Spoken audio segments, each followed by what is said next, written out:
इस वक्त आ रही है बड़ी खबर तिहाड़ जेल से, जहां बीती रात एक कैदी की हत्या कर दी गई। तिहाड़ की जेल नंबर 8 में दीपक नाम का कैदी बंद था। 4 दूसरे कैदियों पर दीपक की हत्या का शक है और जो जानकारी मिल रही है उसके मुताबिक नुकीली चीज से वार कर दीपक की हत्या की गई है। पुलिस को आपसी झगड़े में दीपक की हत्या का शक है। दीपक एक हत्या के केस में जेल में बंद था, जेल नंबर 8 में, और 4 कैदियों पर दीपक की हत्या का शक जताया जा रहा है।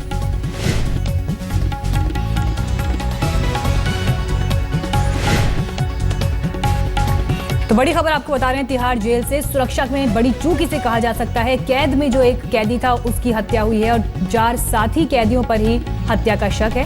हमारे साथ और जानकारी के साथ हमारे संवाददाता हिमांशु मिश्रा इस वक्त जुड़ गए हैं। हिमांशु, क्या कुछ और पता चल पा रहा है इस घटना के बारे में? देखिए, ये जेल नंबर 8 जो है तिहाड़ की, उसकी घटना है जहाँ पे अंडर ट्रायल रखे जाते हैं। दीपक भी अंडर ट्रायल था, उसके ऊपर डकैती और हत्या जैसे संगीन आरोप थे और उसी जेल में, जो कि बताया जा रहा है पहले से ही शायद किसी बात को लेकर के दुश्मनी थी कुछ कैदियों से, वो भी उसी जेल में थे, जिनमें एक मनप्रीत बेदी, रियाज, मंगल, इन नाम के कुछ कैदी उसी जेल में पहले से ही मौजूद थे। बीती रात इनका किसी बात पे झगड़ा हुआ, जिसके बाद जो नुकीली चीजें थी जेल के अंदर उनके पास जो मौजूद होती हैं, बाहर से अवैध तरीकों से ले जाया जाता है या फिर चम्मच से वो हथियार जो बना लेते हैं, उनसे उन्होंने दीपक के ऊपर हमला किया और उसकी हत्या कर दी। और इसके अलावा जेल अथॉरिटीज क्या कुछ कह रही हैं? ऑफिशियली इस पर कोई स्टेटमेंट दिया गया है?